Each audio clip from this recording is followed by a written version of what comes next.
Welcome back everyone, Oz here, and today I've got some r/OhNoConsequences. As per usual, I'll be reading you the post, giving you my opinions, and I hope you do the same down in the comments below. And without further ado, let's jump right into it.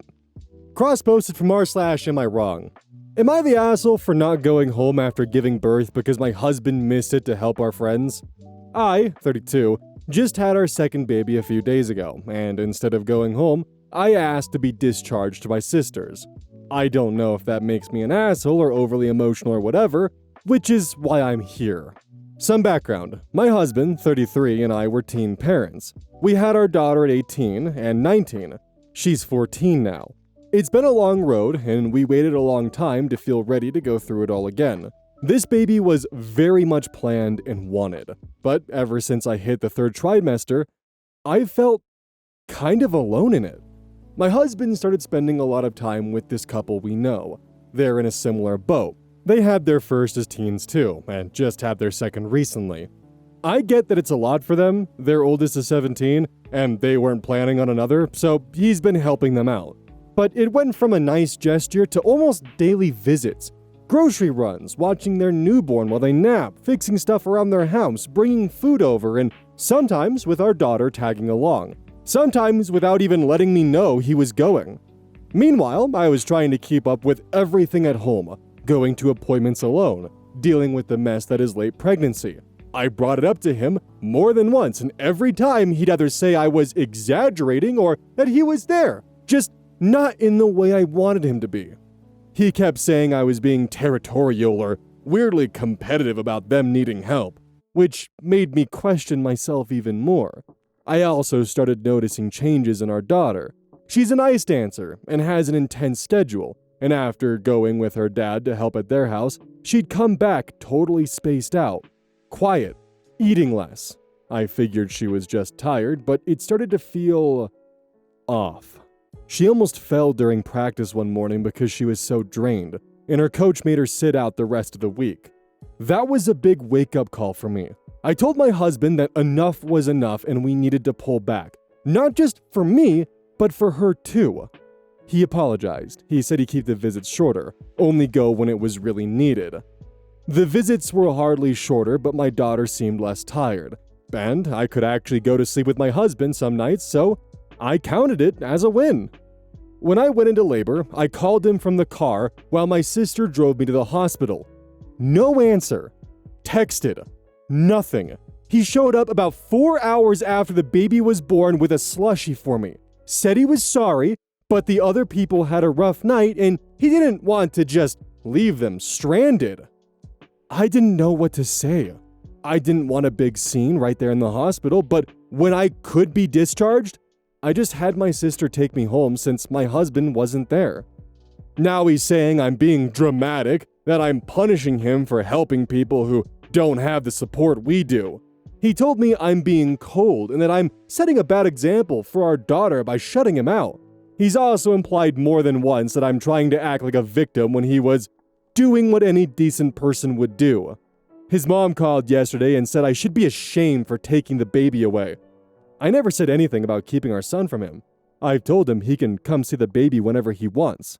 I've been texting our daughter, keeping up with her, and I plan to be back home the moment I've recovered enough. I'm not trying to split our family, I just needed a break, a quiet space to breathe and actually rest. I'm exhausted, mentally and physically. But now, I'm second-guessing myself. Was I wrong to go somewhere else to recover? Should I have just gone home and tried to work it out there? I don't want this to turn into some drawn-out fight or drama, especially not with a newborn in the picture. I don't even know if I'm thinking clearly at this point. Edit, our baby is a boy, sorry. Yes, the perfect remedy for not being there for your wife's birth of your second child and your first son. A gas station Slushy, that fixes everything. Also, gotta love the logic of, yeah, but they need my help more. And telling that to your wife who just gave birth and now feels entirely abandoned by you to the point where she doesn't feel comfortable recovering at home because there's no guarantee that you'll actually be around to help her recover. So she feels that going to her sister's to recover is the best possible option for her health and a new child's health. Nice, bud. Also, what the hell is going on to where he brings their daughter and she comes home glassy-eyed and exhausted. The most charitable interpretation is the husband is having her help with whatever godforsaken thing he's helping this family with, and it's causing her to be overly exerted and exhausted. But there are definitely a lot of other interpretations that are sketch as fuck.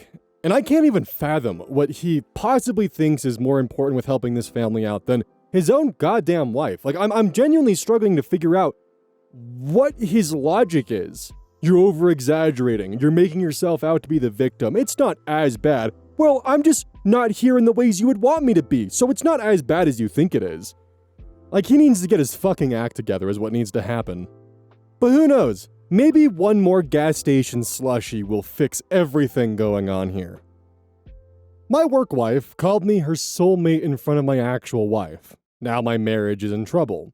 So I, 33 male, work in a pretty tight-knit corporate team, and I've gotten close to a coworker, Becca, 29 female. We've joked for years that she's my work wife, and it's always been strictly platonic. My actual wife, 32 female, knows about Becca, and while she's never been enthusiastic, she's always been chill about it. Until last week.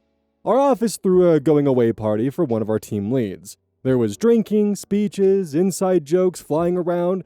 It was all lighthearted until Becca got up, toasted me specifically, and said something like, "To my soulmate, my partner in crime, if I believed in alternate timelines, we'd be married in one of them." Dead silence. I was stunned. Everyone laughed awkwardly and moved on, but my wife, who was invited and sitting right next to me, was visibly pissed.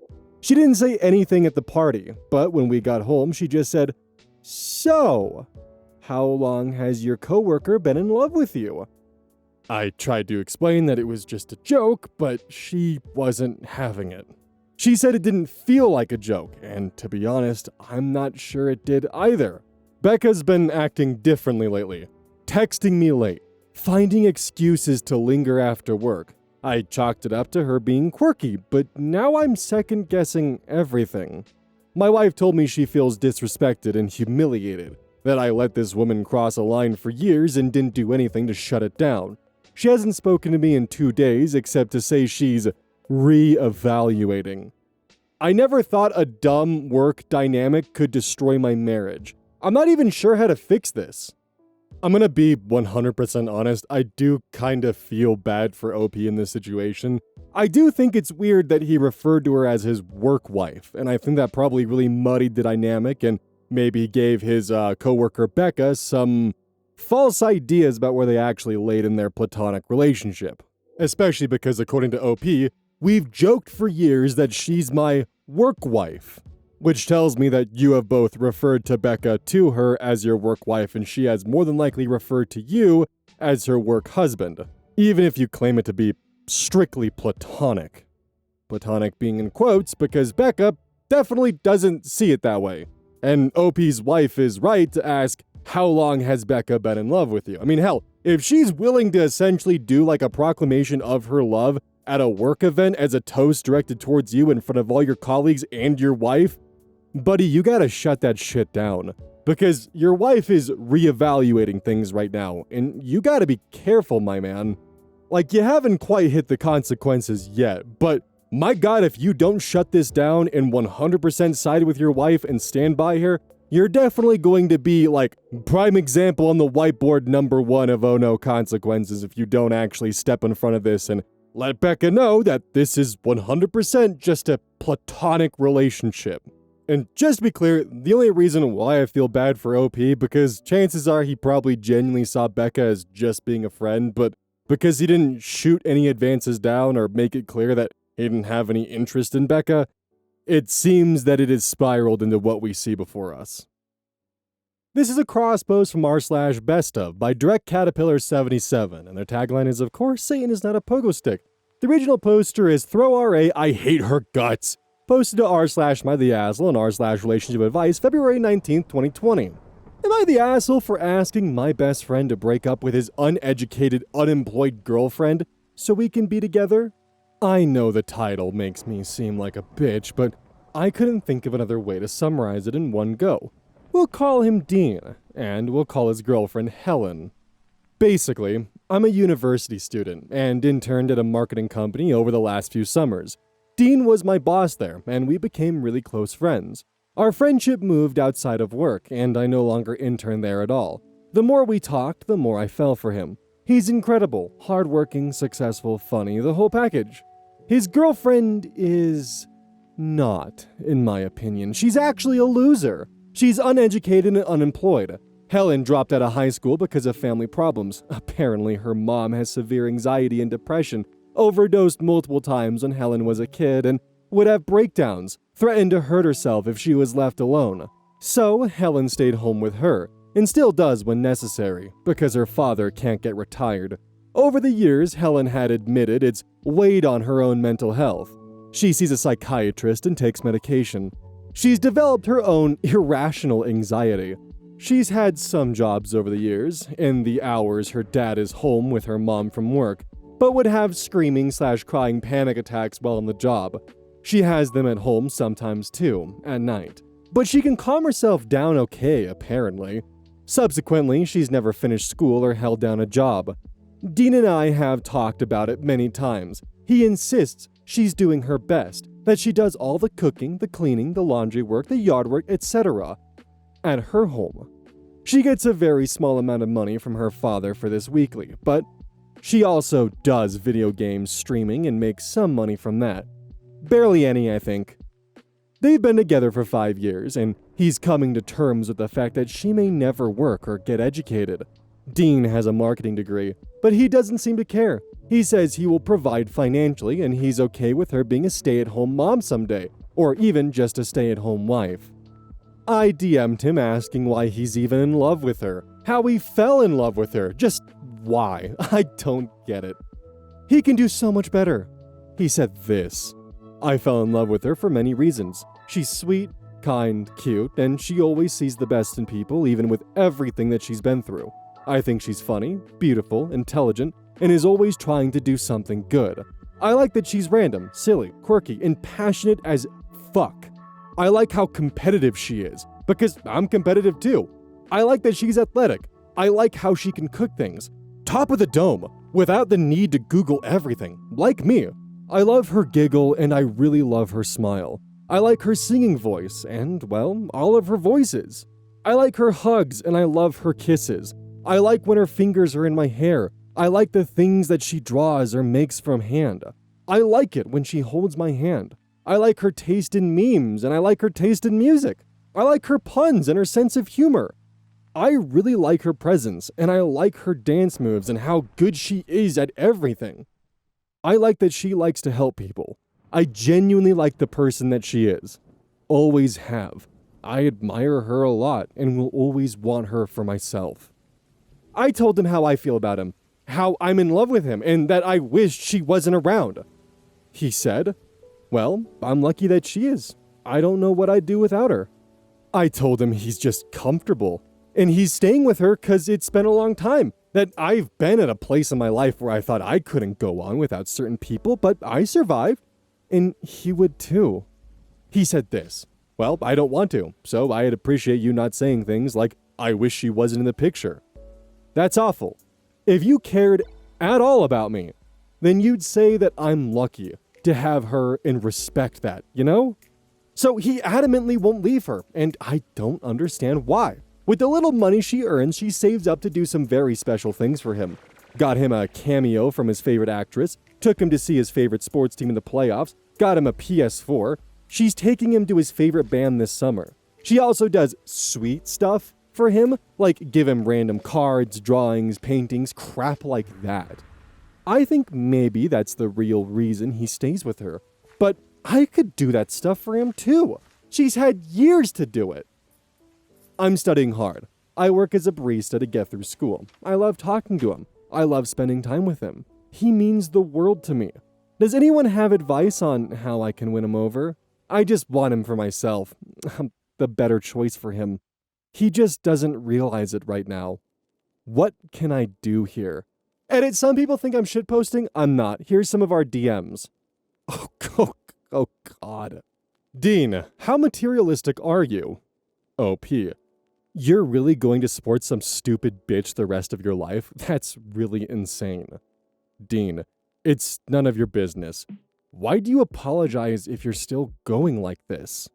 OP, 'cause I don't think you realize how dumb what you're choosing for yourself is. She's not worth it. You can have someone who is your equal. Dean, listen, I don't have to argue with you about who I'm going to marry, LOL. You want to talk? We can talk about anything you want, except my relationship. Otherwise, I won't be replying. OP responds, you looked out for me, so I'm just looking out for you. I'm just being a good friend. She has no job though, and I do. Dean replies, yeah, you're a real treat. At least I'm not a broke bitch. You work at a coffee shop and rent a room. Redacted, LOL. Yeah, which is more than she does, isn't it? No, actually. Call my girlfriend a bitch one more time. Call him like I see him. No one else would do that. You're still talking to me. You didn't give up. Just trying to look out. Doesn't seem like you have anyone else. Anyone would do the same. Not any guy I've met before. I just wish she wasn't in the picture, I guess. Well, I'm lucky that she is. I don't know what I'd do without her. You go on like everyone else. There are many people I thought I couldn't go on, but here I am. You would figure it out too. Well, I don't want to, so I'd appreciate you not say things like, I wish she wasn't in the picture. That's awful. If you cared at all about me, then you'd say that I'm lucky to have her, and respect that, you know? We were fighting here, but we usually have a great relationship. Edit, I decided to link him to this post as someone who commented recommended. Hopefully he'll get better insight into where I'm at emotionally and why. Relevant comments. Woodford reverse. Can't you just be friends with benefits? OP responds, he doesn't want that. I've asked/sent nudes. He asked me to stop immediately or he would cut contact. Little Mid-Jeem. You asked for nudes from a guy in a happy relationship and sent him some, even though he has a girlfriend? This is the easiest you're the asshole we've had in at least a week. Comment from Schmavid. There's clearly something he sees in her that he doesn't see in you.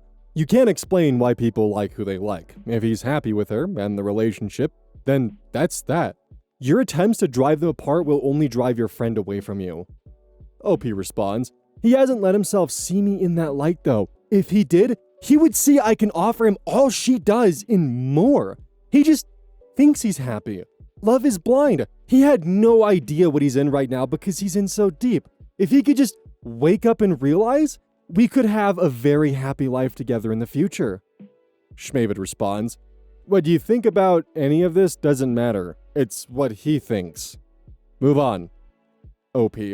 Why can't I change the way he thinks? I'm seeing it as an intervention for his dead-end relationship. I don't think anyone here is hearing me out. It seems bad on the surface, but it isn't. OP posting this comment of their own volition. Lol, okay, so I should let him be homeless with her and live in a shitty rest of his life? He could have everything with me and more. I'm going to have a steady career, I'll have a degree, I'll have many things. So I dream of the things he and I can achieve together. We could have everything if she ceased to exist. I just wish she didn't, that's all. If that makes me bitter, then okay. Alexander Frostfire, that name goes hard. Homeless? I think most people wouldn't care if they were living on the streets with their loved one. Yeah, would be hard, but they wouldn't be alone. And that's a big conclusion to jump to. I think he'd be able to support both himself and his girlfriend. Also, the DM screenshots, which I finally read, just made you seem even worse. It's one thing to call her a bitch to strangers on the internet, but to do so to her boyfriend? Damn, I can't believe he still even bothered to talk to you. I think you belong in r/nice girls. I hope you figure yourself and your behavior out. It's not okay to treat anyone like this. DX. It's supposed to be like a sad smiley face. Like XD, but in reverse. Comment from Too Many Hands. Link him to this Reddit post and he'll be able to see where you're coming from in a way that's clearer than the text messages, which are short and impersonal. He'll see it with super clear eyes, and he'll probably even realize he needs to take the problem person out of his life. Your replies in particular will show him everything he hasn't realized.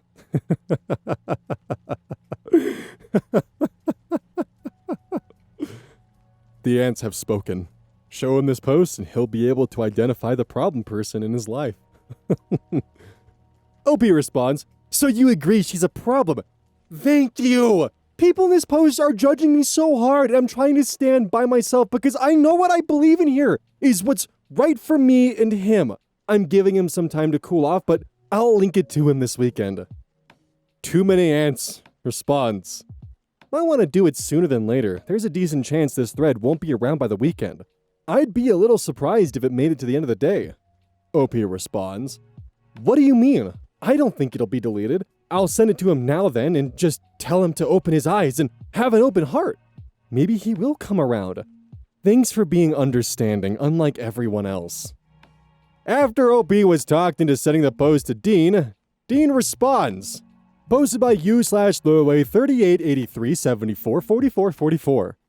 L. You linked me to this post so I could understand you better, and now I do. I love my girlfriend more than life itself. I have been with her for 5 years for a reason. Not because of what she can offer me financially, but because of who she is as a person. That's what matters to me. I'll work 3 jobs if it means keeping her.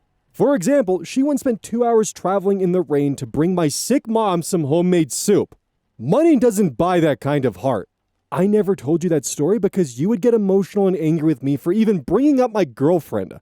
I tried to be your friend because you seemed lonely. When we worked together, you said your roommates don't talk to you, and your family is back in your home country. We never had a future together. It's not even a possibility. I will protect that woman at all costs, and it really hurts me to see you talking shit about her to strangers on the internet. I hope you'll have the integrity to take this down. Maybe it's best we don't stay friends for now and see where things head. You sent me the link to this thread, and then you immediately blocked me on Instagram? Why? I don't understand what you want from me at this point, but it's no longer worth my energy. If you're ready to grow up and respect my relationship, give me a call." I hope in the 5 years that this was posted in that OP has since grown and left high school. Because OP in this post gives off the vibes of a mean girl who never managed to really get past the social hierarchy of someone who was in high school. She starts this post with a wild fucking statement of purposely trying to break up her and her best friend from the girlfriend that's unemployed and uneducated, then proceeds to dump all of their personal mental health issues for the world to see as an attempt to essentially get the internet to turn on them, in hopes of it being, "Yeah, you're right, he really does need someone better than..." Checks notes, dealt with anxiety and had a rough upbringing. Just absolutely ghoul behavior from someone who can't comprehend a relationship beyond high school vibes of status and the idea of being with someone. Meanwhile, the person who she's trying to break up from their girlfriend that they're happy with actually sees their girlfriend for who they are and loves that about them. Shout out to Too Many Ants for reading this situation like a book and pretty much walking her into her own demise. Cross posted from r/am I the asshole. Am I the asshole for embarrassing my ex-crush after he said something very hurtful about me? Last summer, we moved across the country, and I had to go to a new school. I became part of a friend group whose members had known each other for a long time. I always felt left out because they would ignore me all the time. A while ago, I told a friend that I had a crush on a guy from our circle of friends. He was the only one who didn't completely ignore me, and that's what led to me developing feelings for him. The very first time we were all hanging out, she brought it up in front of everyone. My ex-crush made a disgusted face and said, "No thanks, I'm allergic to Asians." Everyone laughed. Even that friend who revealed my secret, whom I had considered my closest friend at the time. My body went cold and I felt this sharp pain in my stomach. All I could do was force an awkward smile. I couldn't even speak. I stayed with them for maybe 10 more minutes before I finally made an excuse and went straight home. I felt sick and ended up throwing up. Then I cried for hours. That was honestly one of the worst days of my life. I felt betrayed, humiliated, and lonely. After that day, I cut contact and never hung out with them again. We ignored each other in and outside of the school, and I managed to make new friends. Yesterday, my friends and I were in the school library's lounge area, talking about dumb stuff and giggling. At one point, I noticed my ex-crush looking in my direction. As soon as our eyes met, he smiled and waved at me. I felt pain and disgust in my stomach, so I just rolled my eyes and turned my attention back to my friends. After a few moments, I heard him calling my name while suddenly standing right beside us. That made the pain in my stomach spike to 10 times worse. He asked how I was doing. I just said, "I'm fine." Without asking him anything in return, I turned back to my friend and kept talking, hoping he'd take a hint and leave. But he didn't. He just stood there, not saying anything. I was extremely annoyed and saw my friends getting worried. Looking back, I think they noticed how visibly uncomfortable I'd become. Without even thinking, I turned to him and said, "You sure you want to stand this close to us? I thought you said you were allergic to Asians." The people around us went quiet and started turning their heads. He looked shocked and embarrassed. His stupid smile vanished, then he quickly walked away. My friends were confused and amused at the same time. I explained what happened with the old friend group. Honestly, making my ex-crush feel embarrassed and finally speaking up about what happened felt amazing. That awful pain in my stomach disappeared instantly. My friends hugged me and assured me that I did nothing wrong, but today, ever since I woke up, I've been feeling kind of guilty, mostly for feeling good about what I did. Something inside me keeps telling me I should feel bad about my actions, whether or not he deserved it.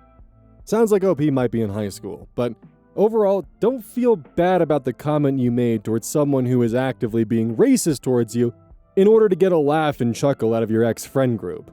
While it might be clear from this scenario he doesn't actually believe that, he still said it, directly to you.